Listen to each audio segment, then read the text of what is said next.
Imagine it's July 1518. You are living in Strasbourg, France. Life is tough. You've got the medieval blues. Famine is rampant. Diseases are everywhere. And Netflix won't be invented for another 500 years.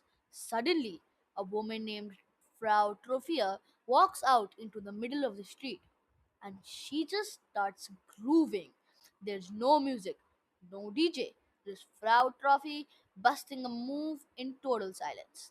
Her neighbors are confused. They're like, wow, Gertrude is really feeling it today. But then hour 2 passes, then hour 6, then day 3. She is still dancing. Her feet are literally bleeding. She looks absolutely miserable, but her body refuses to stop. And then it spreads. Within a week, 34 people have joined her street rave. Within a month, there are 400 people aggressively doing the medieval Macarena in the town square. Welcome to the dancing plague of 1518. One of history's most bizarre, literal, you had to be there moments. Now, if you were a local authority back then, what would you do? Call a police? Isolate them? Nope. The city council consulted some local physicians, and the medical genius of the 16th century concluded that the dancers just had hot blood. The cure? They needed to dance it out, literally. The council actually hired professional musicians, brought in horn players, and built a massive wooden stage in the center of the town. They even hired tough guys to hold the dancers up so they wouldn't fall over. They essentially threw a state sponsored mandatory EDM festival. Unsurprisingly, this was a terrible idea. Instead of curing them, the music just hyped them to move. It turned into a literal marathon of death.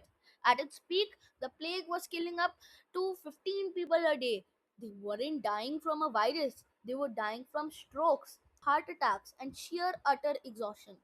They were quite literally partying themselves into the grave. So, what actually happened? For centuries, scientists were baffled.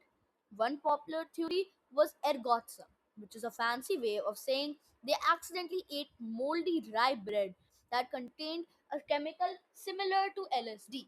Basically, the whole town accidentally tripped on acid. But modern historians think that's unlikely.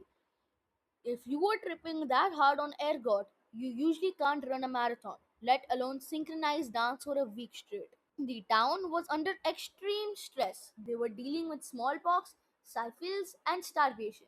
When human brains hit a collective breaking point, psychological stress can manifest as a physical symptoms. Trophia probably had a stress-induced breakdown, and because everyone else was terrified of the same things, the brain essentially caught the glitch.